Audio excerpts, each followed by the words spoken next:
before you watch this video, I really want your opinion on it. It's talking about tone. It's not really a rant, it's just a conversation piece and me just spitting what's in my head. Anyway, thank you. Hey everyone, Jackie T here. A comment I get a lot is, that people enjoy my tone on bass. So when I'm doing the whole thing, hey, a car's going past. Didn't you know I was recording, man?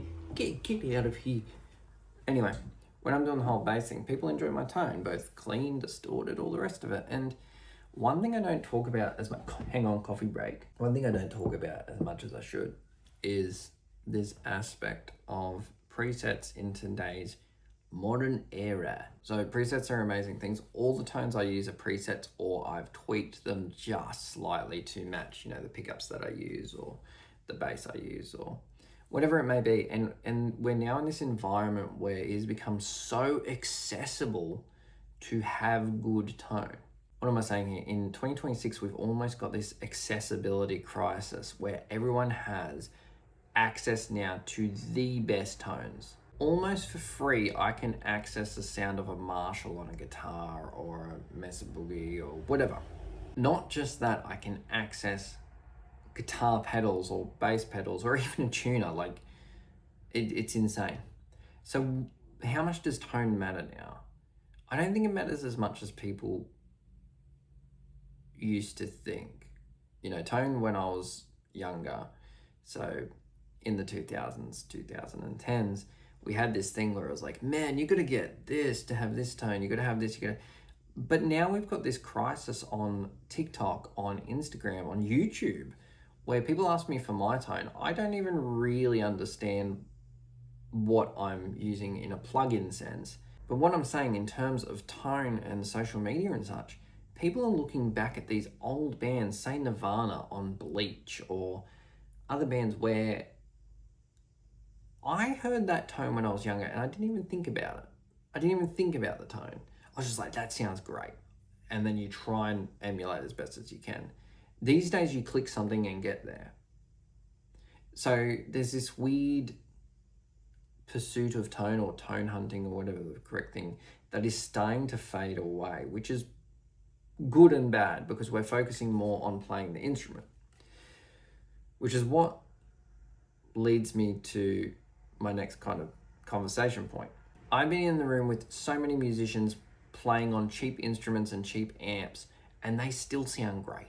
They still sound fantastic, and they can gig like that. And that's what I'm saying, is that a lot of the tonality that we're enjoying and that is so accessible, that is tone hunting gone, is it not? I would love your opinions, write them for me.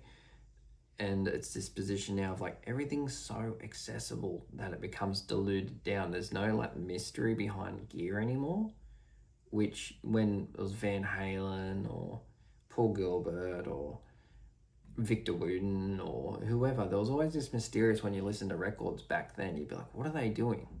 You couldn't just access it. So it's gone. Now say Nolly or Tosin Abasi, for instance, or Tim Henson does something, we instantly know what they're doing, and not only that, we can actually grab it. This thing that used to be mysterious and elude us and be something we'd focus on is now just, that's that. And sure, there is like this implication now where you can play around with plugins and all the rest of it. I don't want to sound like an old unk, as they call it these days, because I'm in that sphere, I'm in that dynamic, I'm in that realm of that. I don't own a guitar amp, apart from Nuix, who sent me the amp for free. I did a review on that, go check it out. Apart from that, I don't own an amp. At what point, say in 10 years, 5 years, 6 years, do we no longer need amps? There'll always be the thing of arch, push an A. But you could run a cab through these things, and have a hybrid. And I think that's what's going to happen when we have bands like Metallica, Avenged Sevenfold using amp modelers,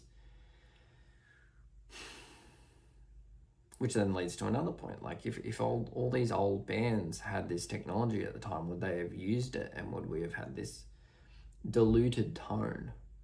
So one of the things I did when I started this channel, which was quite interesting, because I knew from a tone perspective, I didn't want to sound like everyone else and I wouldn't get attention on Instagram in particular if I sound like every single bass player.